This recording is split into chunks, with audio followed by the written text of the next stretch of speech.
ಇನ್ನು ಮುಂದೆ ನಿಮ್ಮ ನೆಚ್ಚಿನ ಧಾರಾವಾಹಿಗಳ ಫುಲ್ ಎಪಿಸೋಡ್ಗಳು ಸನ್ ನೆಕ್ಸ್ಟ್ ಆಪ್ನಲ್ಲಿ ಮಾತ್ರ. ಅದನ್ನ ನಾನು ಕ್ಷಮಿಸ್ಬೇಕಾ?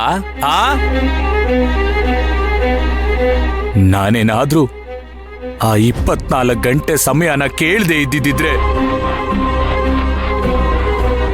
ಏನಾಗ್ತಿತ್ತು? ನಮ್ಮ ಕುಟುಂಬ ಎಲ್ಲ, ನನ್ನ ಮಕ್ಕಳ ಬಾಳ್ ಏನಾಗ್ತಿತ್ತು?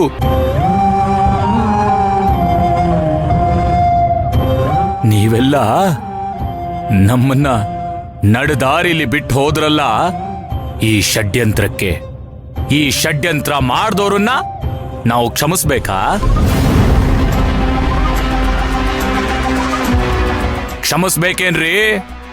ಕ್ಷಮಿಸ್ಬೇಕಾ ಇದನ್ನ? ಕ್ಷಮೆ ಅಂತೆ, ಕ್ಷಮೆ. ಆ ಕ್ಷಮೆ ಅನ್ನೋ ಪದದ ಅರ್ಥನೂ ಗೊತ್ತಿಲ್ಲದೆ ಇರೋರು ನೀವುಗಳು. ನಿಮ್ಮನ್ನ ನಾವು ಕ್ಷಮಿಸ್ಬೇಕಂತೆ. ಆ ತಾಯಿ ಒಡವೆ ಕಂಡ್ರು, ಅದು ಆ ತಾಯಿ ಒಡವೆನೆ ಕದ್ದಂತವ್ರಿಗೆ ಯಾರು ಕ್ಷಮೆ ಮಾಡ್ತಾರೆ?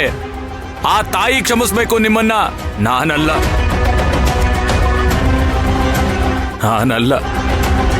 ಹೆಂಗಾದ್ರೂ ಬದುಕ್ಬೋದು ಅನ್ನೋಂಗಿದ್ದಿದ್ರೆ ಈ ಮುತ್ತಣ್ಣ ಹೆಂಗೆಂಗೋ ಬದುಕ್ತಿದ್ದ. ಆದ್ರೆ ಹಿಂಗೇ ಬದುಕ್ಬೇಕು, ನನ್ನ ಜೀವನ ಹಿಂಗೇ ಇರ್ಬೇಕು ಅಂತ ಜೀವನ ಮಾಡ್ದೋನು ನಾನು. ನನ್ನನ್ನ ನೀವು ಕಳ್ಳ ಅಂತೀರಾ? ಅದು ದೇವ್ರ ಒಡವೆ ಕದ್ದೋನು ಅಂತೀರಾ?